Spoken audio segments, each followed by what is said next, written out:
tackle the Boise State angle of the story, and for that we enlist our Broncos contributor, Drew Vachal. Drew, what is your take on this being the right time to move on for Petersen? Well, when I look at this, we have 4 losses, and that's very rare for a Boise State team, especially for Chris Petersen. Most losses he's had is back in 2007 when they went to the Hawaii Bowl. That was after the Fiesta Bowl year. And when I look at it, perfect timing for Chris Petersen because there's a new playoff system coming in that kind of shuts out the little guy. It's a 14 playoff system. And then his family, he's got a son that's going into college next year, and then he's got another son that's about to go into high school. And so, it just makes perfect sense. The new facilities at Washington are bar none, new stadium. And he got a taste of it, back in August 31st when Boise State lost to Washington down in Seattle. Yeah, the timing does seem ideal. How would you put into perspective what Chris Petersen has been able to do for the Boise State football program?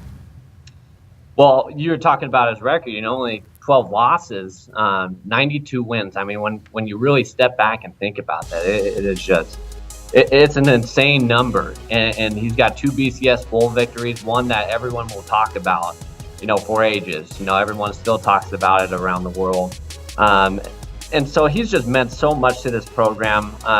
He's kind of changed the perception of Idaho, so to say.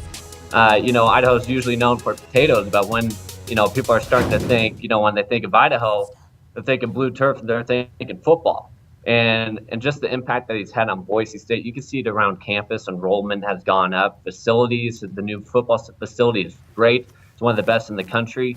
ESPN made a deal with Boise State on their home games, and the Nike contract. There's a Nike contract that was made for Boise State, and it's going to change now financially because of the departure of Chris Petersen. You mentioned the home games. It's just phenomenal. 48-2 at home over the course of 8 seasons. Amazing. I know it's very early, but I would imagine Boise State thought this was coming at some point. Your thoughts on coaching candidates?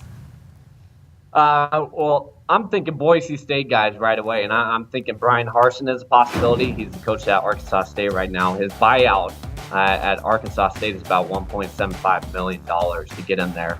I know with the AD, Mark Hoyle is going to make the necessary search to get the right guy in there. The other guys I think of as a defensive coordinator, and we've had some very good luck hiring internal.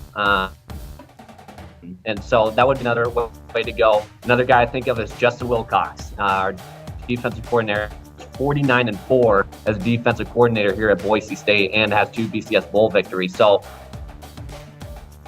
depending on what Justin Wilcox does, whether he goes to USC, stays at UW, I'd be happy with Wilcox too. And another name that I can think of is Dirk Cutter, the Atlanta Falcons offensive coordinator, and he has ties to Boise. He was, head coach here. And, so it'd be very interesting. I know that there's going to be a lot of coaches that are interested in this Boise State football position because it's not just a good job. It's a great job to be at, and it's got great fan support as well. It's funny, Justin Wilcox's name has been in the news quite a bit this week. A lot of people thought he could replace Sarkisian in Washington. Sarkisian is supposed to be taking him down to USC for his defensive coordinator, so not surprising to see his name in the thick of things here as well. Drew Vachal with thoughts on Chris Petersen's Boise State departure. Thank you.